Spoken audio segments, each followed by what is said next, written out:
رب العالمين والعاقبة للمتقين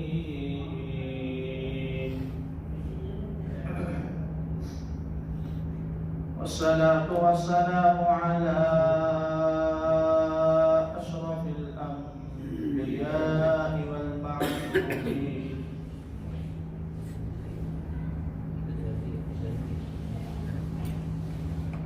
وعلى آله وأصحابه أجمعين لا سيما على الخلفاء الراشدين المهديين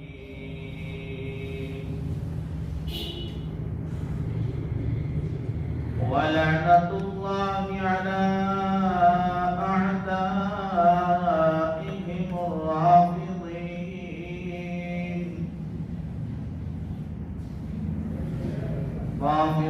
الكافرين المرتدين إلى يوم الدين.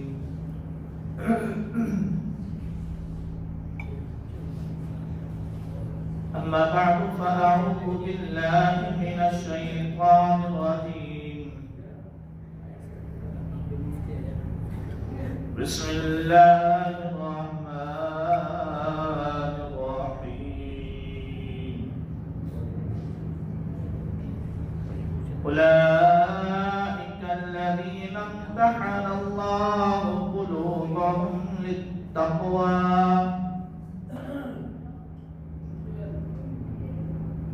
قال النبي صلى الله عليه وسلم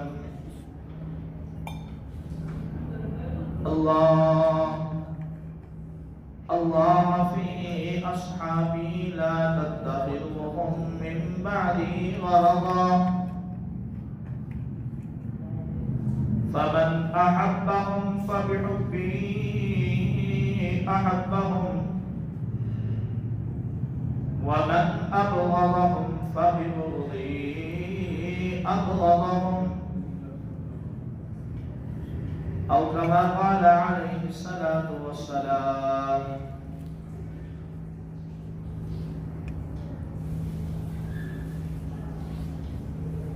صدق الله العلي العظيم وبلغنا رسوله النبي الكريم ونحن على ذلك لمن الشاهدين والشاكرين والحمد لله رب العالمين. درود پاک.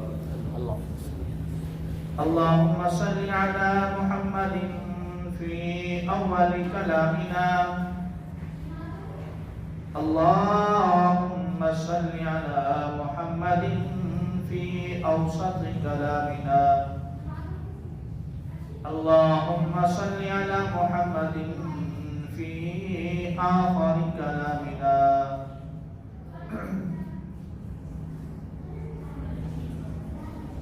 واجب الاحترام قابل صد احترام بھائیوں بزرگوں دوستوں عزیز ساتھیوں، اللہ رب العزت کا احسان ہوا، فضل ہوا، کرم ہوا. مالک لم یزل نے جمعۃ المبارک کا یاسین سعادتوں برکتوں عزتوں رفعتوں بلندیوں والا دن نصیب فرمایا ہے. اللہ رب العزت ہم سب کو صحیح معنوں کے اندر اس دن کی قدردانی کرنے کی توفیق عطا فرمائے. چونکہ رجب المرجب کا مہینہ اس کا پہلا عشرہ ختم ہونے کو ہے، اس حوالے سے سیدنا امیر معاویہ رضی اللہ تعالی عنہ کے 22 رجب المرجب کو یوم وفات کا دن ہے. اس حوالے سے چند باتیں آپ حضرات کے گوش گزار کرنا ضروری سمجھتا ہوں. چونکہ کسی بھی صحابی کا تعارف یا کسی بھی صحابی کے حالات و واقعات اور کردار کا تذکرہ کرنے کے لیے کوئی ایک آدھے گھنٹے کی ضرورت نہیں ہوتی. وہ صحابہ ہیں، وہ نبی کے یار ہیں، وہ نبی کے شاگرد ہیں. ان کا مقام اتنا وسیع ہے اور ہر لکھنے والے نے اپنے انداز میں لکھا، ہر بیان کرنے والے نے اپنے انداز سے بیان کیا. تو جتنی باتیں آج ہوگی اللہ رب العزت ہم کو یہ باتیں سمجھنے کی توفیق عطا فرمائے. حضرت سیدنا امیر معاویہ رضی اللہ تعالی عنہ وہ صحابی ہیں، وہ مظلوم صحابی ہیں جس کے کردار پر صرف اغیاروں نے نہیں، دشمنوں نے، بہت سارے اپنے بھی ایسے نظر آتے ہیں جو امیر معاویہ کے کردار پر کیچڑ ڈالنے کی کوشش کرتے ہیں. امیر معاویہ رضی اللہ تعالی عنہ وہ صحابی ہیں کہ جس نے 65 لاکھ مربع میل پر پیغمبر کا اور پیغمبر خدا کا کلمہ بلند کیا اور پیغمبر کے دین کا جھنڈا لہرایا. لیکن باوجود اس کے کیا وجہ ہے کہ حضرت امیر معاویہ رضی اللہ تعالیٰ عنہ کا نام لیتے ہی کچھ اہل سنت والجماعت کی صفوں میں گھسے ہوئے نیم رافضی، ان کے چہرے بھی صاف اس بات کی گواہی دیتے ہیں کہ اس کے دل میں بغض معاویہ کوٹ کوٹ کے بھرا ہوا ہے. میں تمہیدی طور پر چند باتیں آپ حضرات سے گزارش کروں گا.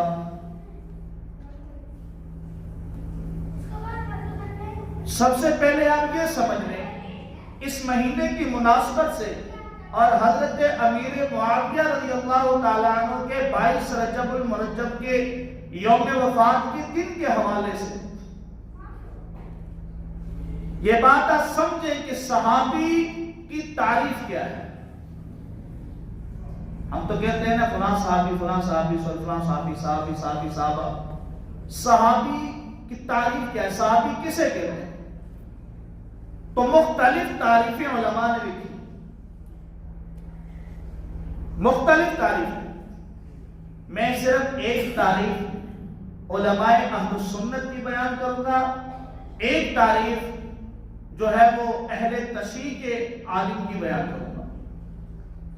علامہ ابن حجر الاسقلانی رحمہ اللہ جن کی وفات 852 ہجری ہے، انہوں نے اپنی کتاب الاصابہ فی تمیز الصحابہ، یہ کتاب کا نام ہے.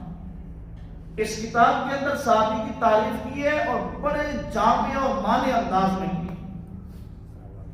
فرمایا کہ میری نزدیک جس تعریف پر میں مطلع ہوا ہوں اور یہ تعریف تمام تعریفات سے اصح ہے اور زیادہ اچھی ہے، وہ کیا ہے؟ فرمایا کہ صحابی وہ ہے جس نے حالت ایمان میں رسول اللہ صلی اللہ علیہ وسلم سے ملاقات کی اور پھر ایمان کی حالت میں دنیا سے رخصت ہوا، وہ صحابی. اب اسی تعریف کے ضمن نے فرمایا کہ وہ شخص بھی صحابی ہے جس نے ایمان کی حالت میں رسول خدا صلی اللہ علیہ وسلم کی زیارت کی، ملاقات تو کی، لیکن پیغمبر کے ساتھ کوئی لمبا عرصہ رفاقت میسر نہیں آئی. یعنی کہ پیغمبر کی معیت میں وہ شخص نہیں رہا، بس پیغمبر کی ملاقات ہوئی چلا گیا، پھر پیغمبر کی زندگی میں دوبارہ پیغمبر سے ملاقات نہیں ہوئی اور وہ پیغمبر کے ساتھ غزوات میں نہیں گیا، خواہ اس نے پیغمبر کی کوئی روایت نقل نہیں کی، خواہ اس نے کوئی زیادہ عرصہ پیغمبر کے ساتھ نہیں گزارا، لیکن ایمان کی حالت میں پیغمبر سے ملاقات کی، پھر ایمان کی حالت میں دنیا سے گیا، علامہ ابن حجر الاسقلانی فرماتے ہیں یہ شخص بھی صحابی، اور فرمایا کہ وہ شخص جس نے صرف ایمان کی حالت میں زیارت کی، ملاقات نہیں کی، صرف زیارت کی ہے ایمان کی حالت میں، پھر ایمان کی حالت میں وفات ہوگی، فرمایا وہ شخص بھی صحابی ہے۔ اور فرمایا کہ وہ شخص جس نے ملاقات تو کی ہے لیکن کسی عذر کی وجہ سے، کسی عارضے کی وجہ سے، کسی بیماری کی وجہ سے پیغمبر کی زیارت نہیں کر سکا، جیسے کہ نابینا صحابی حضرت عبداللہ ابن ام مکتوم رضی اللہ تعالیٰ نابینا تھے نا، اب پیغمبر سے ملاقات تو ہے لیکن زیارت نہیں نصیب ہوئی، تو یہ زیارت نہ ملنا یہ کسی عارضے کی وجہ سے تھا، تو فرمایا ایسا شخص کہ کسی عارضے کی وجہ سے پیغمبر کی زیارت نہیں کر سکا لیکن ایمان لایا ہے، پیغمبر کے ساتھ ملاقات ہوئی ہے، پھر اسی ایمان کی حالت میں دنیا سے گیا ہے، فرمایا یہ شخص بھی صحابی۔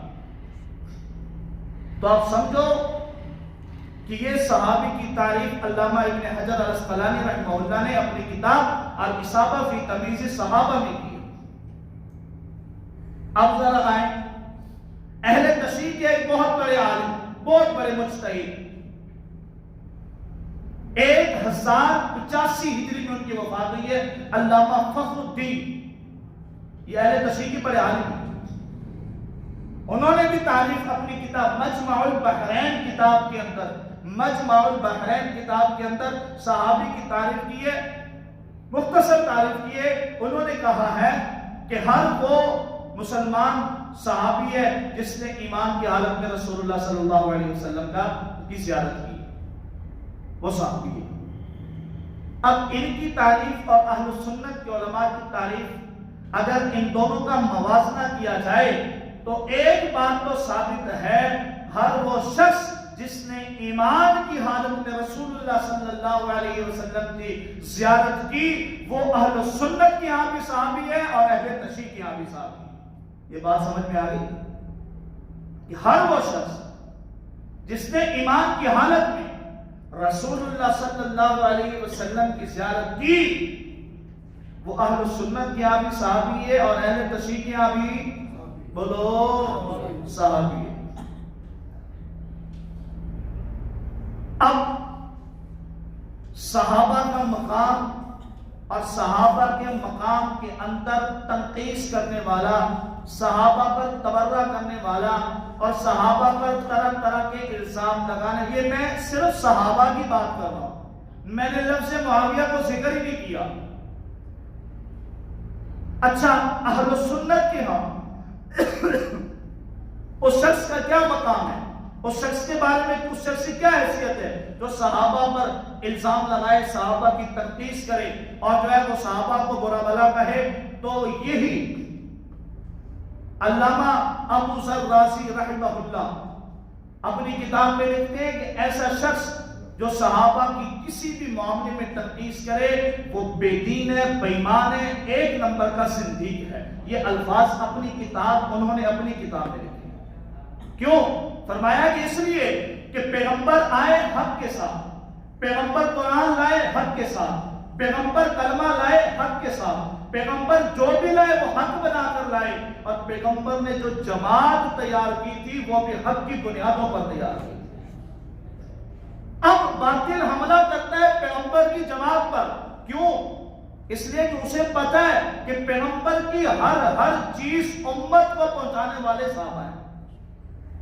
اب صحابہ پر حملہ کر کے گویا کہ وہ اس دین کے گواہوں پر حملہ کر رہا ہے، گویا کہ وہ دین کے گواہوں پر حملہ کر کے وہ صحابہ پر جرح کرنا چاہتا ہے، اور جو صحابہ پر جرح کرے گا وہ دین پر جرح کرے گا، جو دین پر جرح کرے گا وہ نبوت پر جرح کرے گا۔ اس لیے علامہ ابو ذر رازی رحمہ اللہ نے روز اول سے کہہ دیا ہے کہ جو صحابہ کے بارے میں تنقیص کرے وہ بے ایمان ہے، زندیق ہے، بے دین قسم کا آدمی ہے۔ پھر انہوں نے اپنی کتاب کے اندر وہ روایت پیش کی کہ صحابہ سے محبت کیوں ہے، وہ سب ذکر کیے. یہ تو تھے اہل سنت کے آگے. اب ذرا آ جائیں جامع الاخبار، اہل تشریح کی کتاب ہے، اس کے اندر یہ روایت موجود ہے. قال علیہ الصلوۃ والسلام، اہل تشریح کا ایک عالم اپنی کتاب کے اندر روایت کرتا ہے کہ رسول اللہ صلی اللہ علیہ وسلم نے فرمایا، من سبنی فقتلوہ، جو مجھے لعن طعن کرے اس کو قتل کر دو. اس کو کیا کر دو؟ من سبنی فقتلوہ ومن سب اصحابی فقد کفر، اور جس نے میرے صحابہ پر تبرہ کیا تاکہ کہ اس نے کفر کیا. یہ میں اپنی کتاب کا حوالہ نہیں دے رہا ہوں، یہ اہل تشریح کی معتبر ترین کتاب، معتبر ترین عالم نے لکھی، وہ یہ روایت نقل کرتے ہیں. اور دوسری روایت کو فرماتا ہے، وہ کہتا ہے کہ ایک دوسری روایت ہے جس کے اندر رسول اللہ صلی اللہ علیہ وسلم نے فرمایا، وَمَنْ سَبَّ أَصْحَابِي فَاجْلِدُوهُ، جو میرے صحابہ پر تبرہ کرے اسے کوڑے مارو. یہ روایات ہیں اہل تشریح کی کتابوں. یہ ان شخصیات کے بارے میں جنہیں امت صحابی کہتی ہے، امت جنہیں صحابہ کا ٹائٹل دیتی ہے، جو صحابہ ہیں، جو دین کی بنیاد ہیں. صحابہ اکرام رضوان اللہ تعالی علیہم اجمعین ایسی شخصیات ہیں کہ جن کے بارے میں اہل سنت کا بھی عقیدہ یہ ہے کہ ان کی تنقیص کرنے والا، ان پر تبرہ کرنے والا، ان پر انگلیاں اٹھانے والا، ان پر الزامات لگانے والا، اعتراضات کرنے والا، بیہودہ گویائی کرنے والا اسلام کی صفوں سے نکل جاتا ہے. یہی وجہ ہے کہ اللہ رب العزت نے صحابہ اکرام کو وہ کمال عطا فرمایا تھا. ایک بات آپ سمجھیں، اور یہ بات سمجھنے کے لیے میں اس لیے عرض کر رہا ہوں کہ اگر آج کی مجلس میں آپ میری جو ابھی یہ بات کرنے لگا ہوں یہ سمجھ جائیں گے، میں اللہ پر یقین اور توکل اور بھروسہ کر کے کہہ سکتا ہوں کہ انشاءاللہ العزیز اس بات کو سمجھنے کے بعد کسی کے دل میں رتی بھر بھی کسی صحابی کے بارے میں کوئی بدگمانی پیدا نہیں ہو سکتی. اللہ رب العزت نے دو طرح کے کمالات نازل فرمائے. کمال دو قسم کے ہوتے ہیں. آپ نے قاری عبد الباسط رحمہ اللہ جو مصر کے مشہور قاری ہیں، ان کی قرات سنی ہوئی ہے؟ سنی ہے کہ نہیں سنی؟ مشہور ہے، چھوٹے چھوٹے کلپس سوشل میڈیا پر بھی آتے ہیں. مائناز قاری تھے، اللہ نے بڑا کمال دیا تھا. اب سوال یہ ہے کہ یہ جو قاری صاحب ہیں، جو قاری عبد الباسط صاحب ہیں، کیا یہ ماں کے پیٹ سے جب دنیا میں آئے تھے اس وقت قاری تھے یا اس وقت تو پڑے ہوئے نہیں تھے؟ اس وقت بھی قاری تھے؟ اس وقت قاری نہیں تھے، اس وقت بچے تھے. پھر بڑے ہوئے، 2-4 سال کے ہوئے، پھر مدرسے میں گئے، پھر نورانی قاعدہ پڑھا، پھر استاد سے مشق کی، پھر جناب قرآن کو یاد کرنا شروع کیا. پھر قرآن کو یاد کرتے کرتے 1 سپارہ ہو گیا، پھر 2 سپارے ہو گئے، پھر 5 سپارے ہو گئے، پھر 10 سپارے ہو گئے، پھر 20 سپارے ہو گئے. پھر قرآن کو حفظ کر لیا، پھر قرآن کو سینے میں محفوظ کر لیا. اب یہ رفتہ رفتہ اوپر کو آ رہے ہیں. پھر قرآن یاد ہوا ہے، پھر قرآن کو مصلی پر سنایا ہے، پھر قرآن کے رکوع یاد کیے ہیں، پھر قرآن کی آیات کو یاد کیا ہے، پھر قرآن کی ترتیب سے قرآن کو دل میں جگہ دی ہے. پھر جناب آہستہ آہستہ استاذ کی مشق کرتے کرتے یہ عربی لہجے کے اندر قرآن کو پڑھنے لگے. پھر یہ قرآن کو خوبصورت آواز سے پڑھنے لگے. پھر استاذ نے مزید محنت کی، پھر یہ قرآن کو اچھی آواز سے پڑھنے لگے. حتیٰ کہ کرتے کرتے جس طرح یہ قرآن سے محبت کرتے گئے، ایک وقت آیا کہ قاری عبد الباسط کا نام پوری دنیا میں اس حیثیت سے مشہور ہو گیا کہ یہ قرآن کو بڑی خوبصورت آواز سے پڑھتے. اب مجھے بتاؤ، اس قاری صاحب کے اندر جو قرآن کی وجہ سے کمال آیا کہ نہیں آیا؟ بولو. اس قاری صاحب کے اندر جو قرآن کی وجہ سے کمال آیا ہے، یہ کمال نیچے سے اوپر کو آیا ہے یا اوپر سے نیچے کو آیا ہے؟ یہ نیچے سے اوپر کو گیا ہے. یہ بچپن میں قاری نہیں تھے، انہوں نے محنت کی ہے، مدرسے میں پڑھا ہے، اب جو ان کو یہ کمال ملا ہے، یہ کمال ان کو نیچے سے اوپر تک لے کر گیا ہے، اور اس کمال کو کہتے ہیں کمال کسبی، کمال دوسرا نام اس کا یہ ہے کہ کمال ارتقاء، یعنی کہ وہ کمال جو انسان کو نیچے سے اوپر تک لے جائے، اس کمال کو کہتے ہیں کمال کسبی، کمال ارتقاء۔ اور بھی جتنے دنیا کے اندر لوگ ہیں، کوئی ڈاکٹر ہے، کوئی جناب پروفیسر ہے، کوئی وکیل ہے، کوئی جج ہے، کوئی کرنل ہے، کوئی جنرل ہے، کوئی جناب اور کسی محکمے میں ہے، تو اس کے اندر جو وہ کمال آیا ہے، یہ کمال نیچے سے اوپر کو آیا ہے۔ ایسی بات ہے۔ اب جو کمال ہو کمال کسبی، یعنی کہ جس کو خود محنت کر کے حاصل کیا جائے، اور ایک کمال ہے کمال عطا، اور اس کا دوسرا نام ہے کمال وہبی۔ نبیوں کو جو کمال ملتا ہے، یہ کمال نیچے سے اوپر کو جاتا ہے یا اوپر سے نیچے کو آتا ہے؟ اللہ نبیوں کو اپنے خزانوں سے نبی بنا کر بھیجتے ہیں۔ نبی بننا یہ کسی کے بس میں ہے؟ بولو۔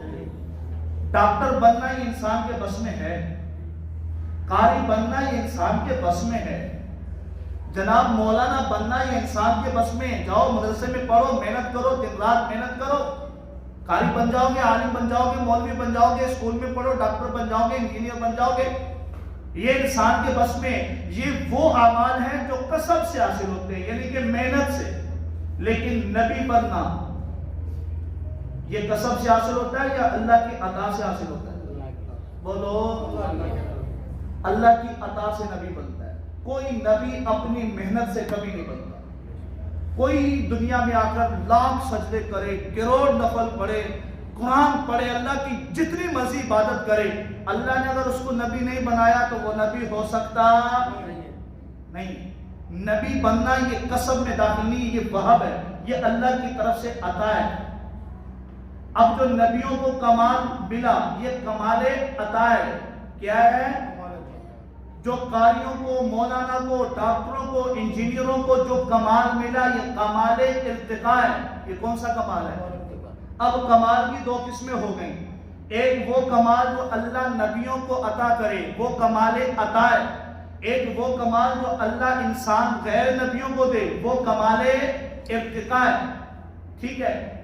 اب یہ بات سمجھنے کے بعد یہ سمجھیں کہ جو صحابی بنتا ہے، یہ جو صحابی والا کمال ہے، یہ کمال ارتقاء ہے یا کمال عطا ہے؟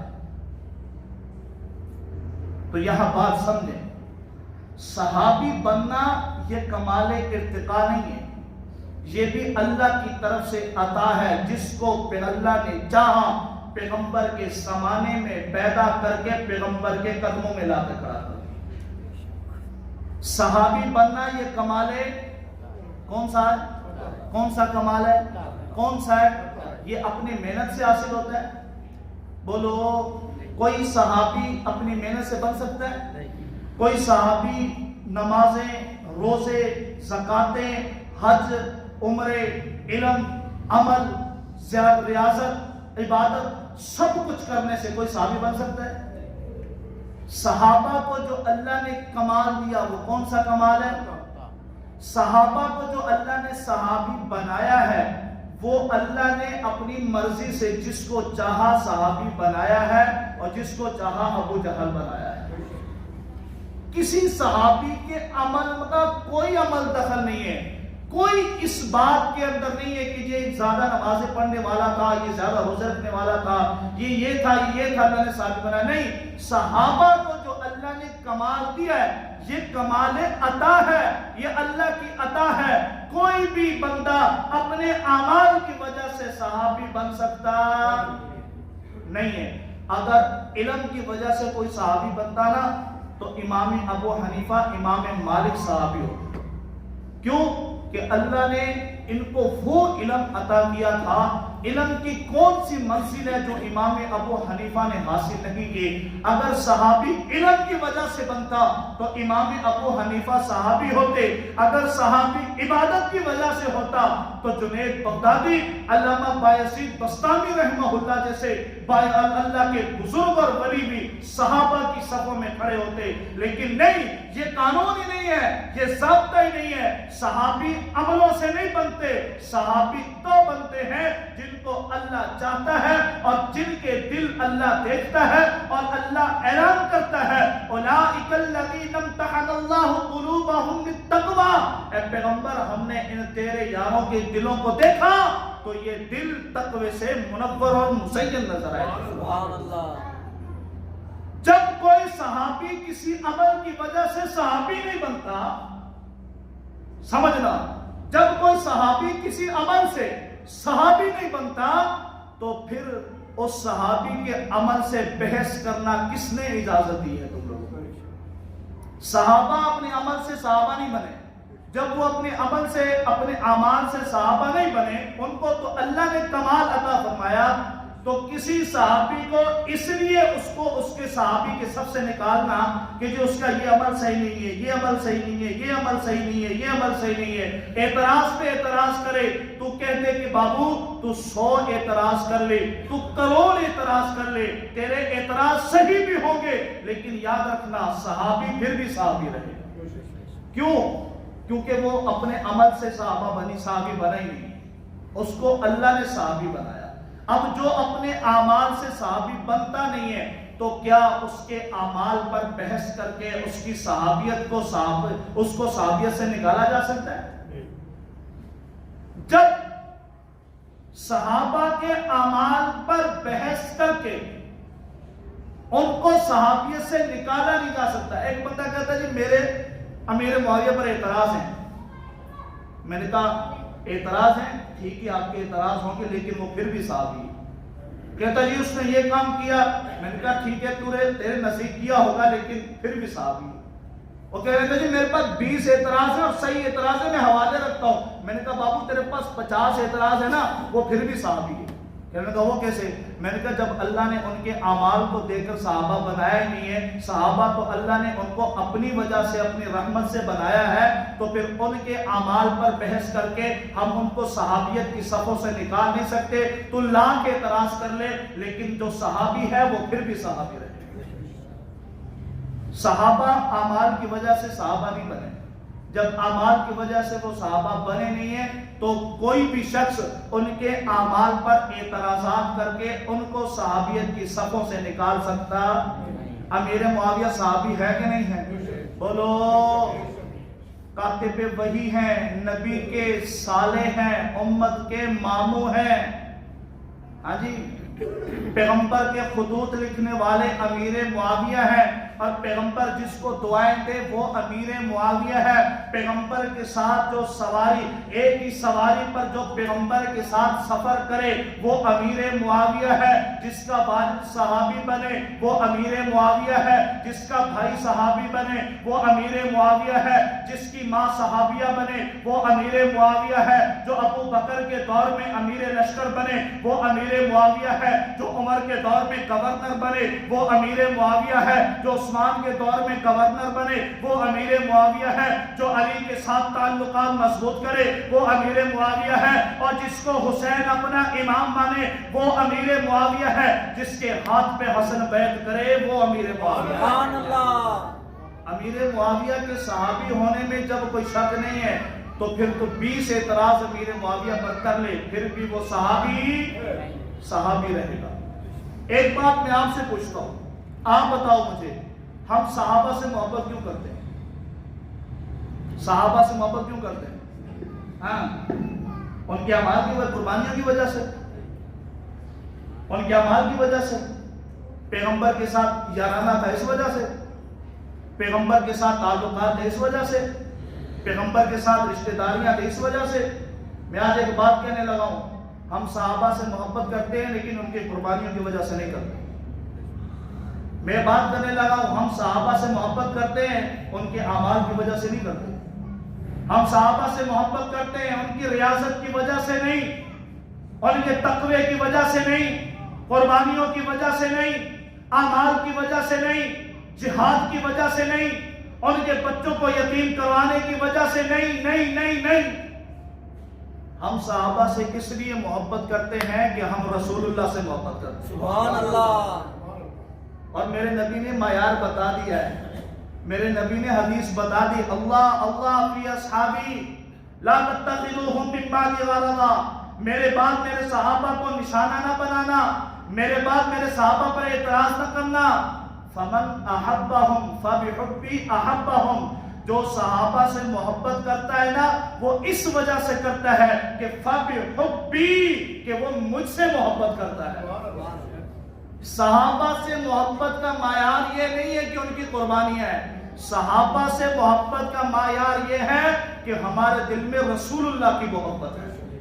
نبی نے بتا دیا ہے جو ان سے محبت کرتا ہے وہ میری محبت کی وجہ سے کرتا ہے۔ اور یاد رکھو جو صحابہ سے بغض رکھتا ہے، اللہ کے نبی نے فرمایا فمن احبہم فبحبی احبہم ومن ابغضہم فببغضی ابغضہم، جو صحابہ سے بغض رکھتا ہے، عداوت رکھتا ہے، نفرت رکھتا ہے، یہ صحابہ کے اعمال کی وجہ سے نہیں رکھتا، در حقیقت وہ مجھ سے بغض رکھتا ہے۔ میرے بغض کی وجہ سے صحابہ سے بغض ہے، مجھ سے محبت کی وجہ سے صحابہ سے محبت ہے۔ تو یاد رکھو صحابہ معیار حق ہے، صحابہ ہمارے ایمان کا معیار ہے۔ صحابی اپنے عمل سے صحابی نہیں بنتا، تو کوئی شخص بھی کسی بھی صحابی کے متعلق کہے کہ میرے یہ اعتراض ہیں، یہ اعتراض ہیں، یہ اعتراض ہے، تو صرف ایک جواب دے تو کہ بابو تیرے لاکھ اعتراض ہیں، جب وہ اپنے اعمال سے، اپنے اعمال کی وجہ سے صحابی بنا نہیں ہے تو تیرے اعمال تیرے صحابی کے اعتراض پر، صحابی کے اعمال پر تیرے اعتراض کی وجہ سے وہ صحابیت سے نکل سکتا بھی نہیں۔ امیر معاویہ صحابی ہے تو صحابی ہے۔ اب وہ کوئی اعتراض کرتا ہے، یہ بات کی بات ہے کہ اس نے جو اعتراض کیے ہیں، جو وہ اعتراض کر رہا ہے، کوئی ان اعتراض کی حیثیت نہیں ہے، سب اعتراضات کے جواب دیے جا چکے ہیں۔ اب وہ بخلاہٹ کا شکار ہے، اس لیے کیونکہ اس نے یہ کارنامہ کر دکھایا کہ حضرت حسن نے امیر معاویہ کے ہاتھ پر بیعت کر دی۔ اب جب حضرت حسن نے امیر معاویہ کے ہاتھ پر بیعت کر دی تو اب سبائی ٹولہ اپنے آپ کو پیٹنے پر مجبور ہو گیا، اب کوئی راستہ نہیں ملتا، اب مذہب کی بنیادیں کھوکھلی ہوتی جا رہی تھی۔ اس وجہ سے اس وقت کے تاریخ لکھنے والوں نے وہ کیچڑ اٹھانا حضرت امیر معاویہ کے کردار پر، وہ کردار کشی کرنے کی کوشش کی گئی کہ بہت سارے ایسے رافضی تھے جو ہماری اہل و سنت کی صفوں میں ہمارے نمائندے بن کر کے بیٹھے ہوئے تھے۔ اس کا قلاقمہ علامہ شاہ ولی اللہ محدث دہلوی نے کیا اپنی کتاب میں۔ حضرت شاہ جی نے فرمایا کہ میں نے جب ان کو دیکھا کہ یہ بھی انہی کی طرح ہمیں دعوت فکر دیتے تھے، جب میں نے ان کی عقائد کو پڑھا، ان کی نظریات کو پڑھا، تو میں اس نہج تک پہنچ گیا کہ اہل و سنت کی صفوں میں رافضی گھس چکا ہے کہ وہ امیر معاویہ پر طرح طرح کے اعتراض اور الزامات لگا رہا ہے۔ یہ تو شاہ جی نے اس وقت کے دور میں پھر ان کا جو ہے وہ تکیے کی چادر کو تان تار کیا، پھر ان کے چہرے رونما ہوئے۔ بہت سارے ایسے رافضی تھے جو علماء اہل سنت کی صفوں میں اہل سنت کا لبادہ اوڑھ کر کے آ چکے تھے۔ آج بھی آپ کو ملیں گے بہت سارے ایسے ہوں گے جو نام تو اہل سنت کا استعمال کرتے ہیں، لیکن جب معاویہ کا ذکر ان کے سامنے ہوتا ہے تو ان کے چہروں کے ہوش اڑ جاتے ہیں۔ یاد رکھو امیر معاویہ ایک کسوٹی کا نام ہے، امیر معاویہ ایک ٹیسٹ کا نام ہے۔